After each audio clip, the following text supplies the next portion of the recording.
Hi, I'm Tim Gibson, and I'm going to talk to you about how to measure windows. Now, window size is based on the finished opening that we have around the windows. So in this case, these windows have finished drywall, and so the width would be from one finished side to the other. So to measure that, simply put my tape measure flush to one side and measure over to the other side, and I get 31 inches. So just by measuring flush side to flush side, I get 31 inches. So my window is 31 inches high. Now the same thing on the height of the window. Now the height we can't see because it's up inside this valance.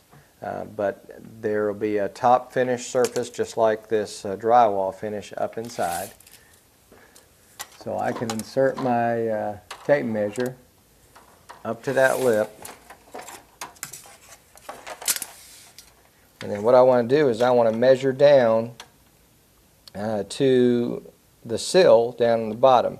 In this case, I get 70 inches. So from the top finished opening of the window to the sill gives me my height of the window. So in this case, as I've measured, I've got a 31 by 70 inch window. And how that's useful is draw a rectangle, put those dimensions down.